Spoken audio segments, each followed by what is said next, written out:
দুনিয়া ইমানদার ব্যক্তিদেরকে মসজিদে পাওয়া যায়, আলেমদের কাছে পাওয়া যায়, কোরআনের কাছে পাওয়া যায়।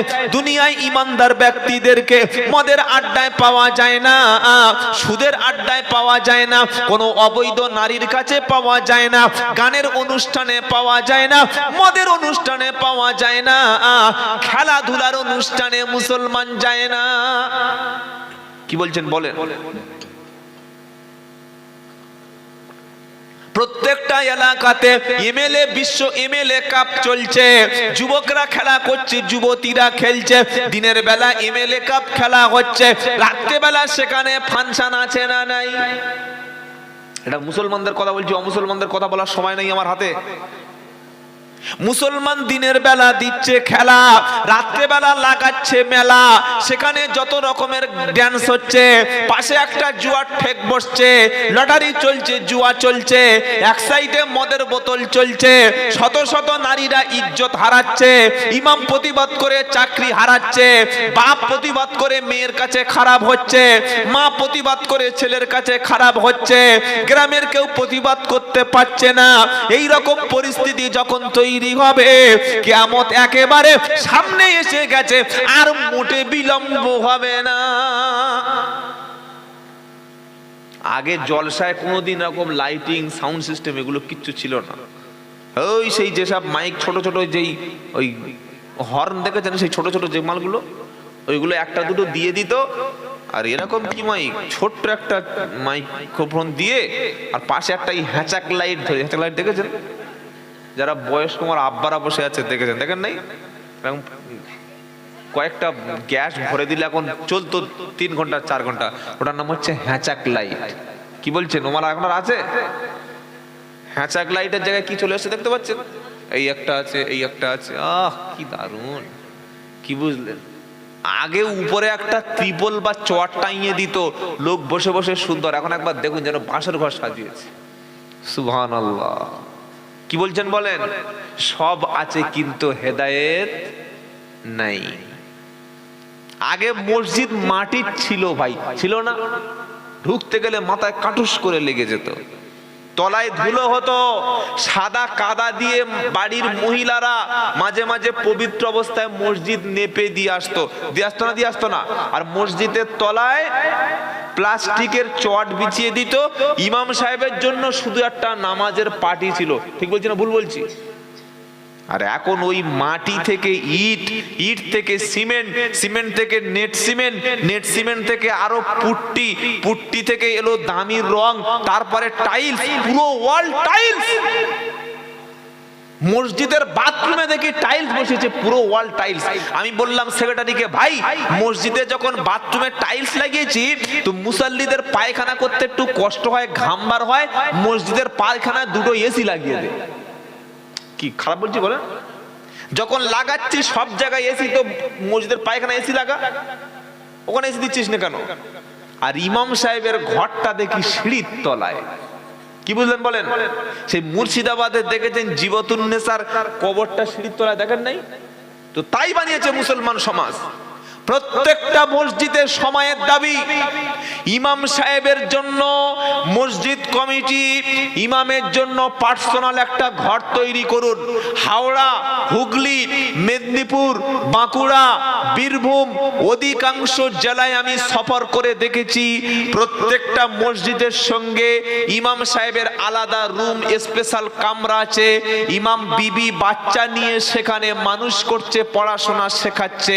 এরকম একটা ঘর যদি আমরা প্রত্যেকটা ইমামকে একটা বা দুটো রুম মসজিদ সংলগ্ন জায়গায় করে দিতে পারতাম, ইমাম সাহেবের ছুটিরও প্রয়োজন হতো না, ইমাম সাহেব ফ্যামিলি নিয়ে থাকতে পারতো, আর মেয়েদের সঙ্গে ইমাম সাহেবের কোনোদিন ঝামেলা হতো না। কি বলছেন বলেন? নিজে বিবির কাছে 30 দিনের রাত কাটায়, ফজরের সময় উঠতে পারে না। ইমাম সাহেব শুক্রবার নামাজ পড়ে বাড়ি গেছে, রবিবার জোহরে আসতে পারে না, আসরে এসেছে। সেক্রেটারি সাহেব এত বড় বড় চোখ বার করেছে যেন উনি একদম কানাদার জাল, এরকম করে চাই, এরকম করে। ও ইমাম সাহেব, বাড়ি গিয়ে কি করো? বাড়ি যাও কেন? কার উপরে চোখ বার করছিস? তুই নিজে সেক্রেটারি হয়েছিস, সভাপতি হয়েছে তুমি, তুমি তো বিবির কাছে 30 দিন মিস করো না, সারা দিন সারা রাত ঘুমিয়ে থাকো, তুমি মাঝে মাঝে ফজরের নামাজটা পড়াও। তুমি পারবে মসজিদে 30 দিন ঘুমাতে? পারবে না। তাহলে ইমাম সাহেব সপ্তাহে একদিন বাড়ি যাচ্ছে কেন? তার উপরে তুমি প্রেসার ক্রিয়েট করছো। হয় মসজিদের পাশে ঘর বেঁধে দাও, তা না হলে তাকে বাড়ি যেতে দাও। কি খারাপ বলছি বলে মনে হচ্ছে নাকি? এটা ইমামদের উপরে জুলুম। টাইলস যদি মসজিদে বসান, ইমামের যদি 10,000 টাকা না বেতন দেন, চামড়া ছাড়িয়ে নেবে কবরে ফেরেশতারা। এসি যদি মসজিদে কোনো লাগানো থাকে, ইমামের বেতন যদি মাসিক 15,000 টাকা না হয়, এখানে যেমন এসির ঠান্ডা হাওয়া বার করছে, কিয়ামতের দিন সেক্রেটারি, ক্যাশিয়ার আর মাতোয়াল্লির পিছন থেকে গরম হাওয়া ফেরেশতারা বার করে নেবে। এটা মনে রেখে দিও। মসজিদে এসি বসিয়েছে, খেয়ে কাজ নাই, কেন? নামাজ আর গরমে হয় না। এত চর্বিযুক্ত মসজিদের মুসাল্লি, কিন্তু ইমামের পয়সা দেওয়ার সময় হুজুর গরিব এলাকা, কি করব। ইমাম সাহেবের সময় গরিব হয়ে গেলে আর এসি লাগানোর সময় ধনী হলে কিভাবে? খারাপ লাগছে নিশ্চয়ই, খারাপ তো লাগার কথা। সত্যটা আমাকে বলতে হবে ভাই। ইমামের উপরে ইনসাফ করবেন বলেন ইনশাআল্লাহ। আর যারা ইমাম তাদেরও বলছি, মসজিদের চাকরি মানে প্রধানমন্ত্রী নয়। চাকরি পেয়েছো, কি হয়েছে?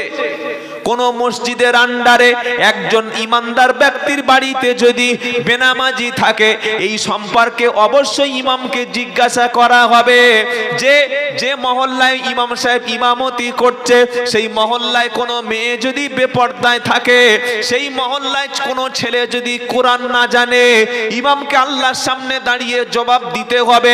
সেই মহল্লায় যদি গান বাজনা চলে, ইমাম সাহেবকে আল্লাহর সামনে দাঁড়িয়ে জবাব দিতে হবে। সেই মহল্লায় যদি সুদের ব্যবসা চলে, মসজিদ কমিটি ইমামকে জবাব দিতে হবে। অত সহজ নাকি? যখন ঢুকেছে মসজিদে ইমাম সাহেব, এরকম হালকা আমার মতো চেহারা, আর 10 বছর ইমামতি করে পেটটা যা বাড়িয়ে নিয়েছে, রুকুতে যেতে পারছে না, রুকু যাওয়ার আগে পেট চলে যাচ্ছে। এত খেয়েছে, সকালে চা, তারপরে টিফিন, তারপরে ডিম ভাজা দিয়ে পান্তা, অমলেট, কি বুঝলেন, দুপুরে মুরগির লেগ পিস, রাত্রেবেলা বিপ। ঈশার নামাজ পড়ে দুম করে বিছানায় শুয়ে পড়েছে, নাকের আওয়াজে মসজিদ ফেটে যাচ্ছে। এটা কি ইমাম? হ্যাঁ, এ তো ঘুমানোর ইমাম। ইমাম হচ্ছে সে, পাড়ায় যদি কোনো মানুষ মসজিদে না আসে, ইমামের রাতের বেলা ঘুম হবে না, তাহাজ্জুদে জেগে উঠে কাঁদবে, রব্বানা আমি তাদেরকে তো হেদায়েতের রাস্তা দেখাতে পারলাম না। পাড়ায় যদি 10টা ছেলে কোরআন শরীফ না জানে, ইমাম সাহেব সকালবেলা তাদের বাড়িতে যাবে, হাত ধরে পায়ে ধরে মসজিদে বসাবে, তাদেরকে কোরআন শরীফ শেখাবে। পাড়ায় যদি কোনো দাড়ি চাঁচা লোক থাকে, ইমাম চিন্তায় তার মাথার চুল পেকে যাবে। পাড়ায় যদি কোনো রকমের হারাম কাজ হয়, ইমাম সেক্রেটারি, সভাপতিকে নিয়ে বাধা দেবে। এটাই হলো ইমামের দায়িত্ব। ইমাম জুমার দিন সুদের বিরুদ্ধে বক্তব্য দেবে, অন্যায়ের বিরুদ্ধে বক্তব্য দেবে, নারী নির্যাতনের বিরুদ্ধে দেবে, পণের বিরুদ্ধে বক্তব্য দেবে। মসজিদের সেক্রেটারি ইমাম ঘোষণা করবে, যার বাড়িতে পণের বিয়ে হবে, যে ছেলে বিয়ের সময় মেয়ের বাপের কাছ থেকে টাকা চাইবে, গাড়ি চাইবে, পয়সা চাইবে, সোনা চাইবে, মসজিদ থেকে তার বাড়িতে কোনো কাজ হবে না, ইমাম তার বাড়িতে বিয়ে পড়াবে না। এটাই হলো ইমামের দায়িত্ব। এই ইমাম হাজারে একটা পাওয়াও খুব মুশকিল। এরকম ইমামতি চাকরি করতে হলে সে হয়তো জান্নাতে গিয়ে করতে হবে, দুনিয়ার হবে না। কিছু বুঝতে পেরেছেন? মসজিদের সেক্রেটারি, ক্যাশিয়ার সব সময় চায় যে মুরগি ইমাম। কি ইমাম বলুন? মুরগি ইমাম। কেন সুদের বিরুদ্ধে বলতে যাচ্ছ তুমি বাবা? কেন ঘুষের বিরুদ্ধে বলতে যাচ্ছ? বেনামাজি আছে, তা কি হয়েছে? আরে বেনামাজি মরে গেলে তো তোমার ডেকে এক খতম পড়াচ্ছে, তোমার তো 2000 টাকা দিচ্ছে। বেনামাজির বাড়িতে মিলাদ হচ্ছে, বেনামাজির বাড়িতে তুমি তো দোয়া করে 3000 টাকা পাচ্ছ। বেনামাজির মাকে তুমি 3 দিন 10 দিন 40 করে বছরে একবার মিলাদ পড়িয়ে দুটো মাল কামাচ্ছ। খাও না ভাই, তুমি কেন কাটি দিচ্ছ পিছনে? ভালো লাগছে না? কি কথা বুঝতে পারছেন না? পাচ্ছেন না? ইমামের অনেক বড় দায়িত্ব আছে। সমাজ পরিবর্তনে একটা ইমাম অনেক ভূমিকা রাখতে পারে। পাড়ায় কোনো ছেলে যদি স্কুলে না যায়, কোনো অশিক্ষিত ছেলে, ইমাম সাহেব বাপকে বোঝাবে, ইমাম সাহেব শিক্ষা সম্পর্কে জুমার দিন বক্তব্য দেবে। ইমাম বছরে 53টা জলসা মসজিদে করতে পারে। আপনারা কি বলছেন বলে? 53টা জলসা করতে পারে? পারে না? জুমার দিন 20 মিনিট আগে, 1 ঘন্টা আগেই বক্তব্য শুরু করবে। আমি আব্দুল্লাহ জুবায়ের যত বক্তব্য করি, আপনাদের কানে যতটুকু না পৌঁছাবে, ইমাম জুমার দিনে 20 মিনিট কথা বললে এর চাইতে বেশি প্রভাব জুমার দিনের বক্তব্য আছে। ঠিক বলছি না ভুল বলছি? সেখানে মেলা নাই, হই হুল্লোড় নাই, প্রত্যেকে ইমামের কথাটা শোনে। এই রকম সিচুয়েশনে ইমামরা কেন সমাজ পরিবর্তনের ডাক দিচ্ছেন আমি বুঝতে পারছি না।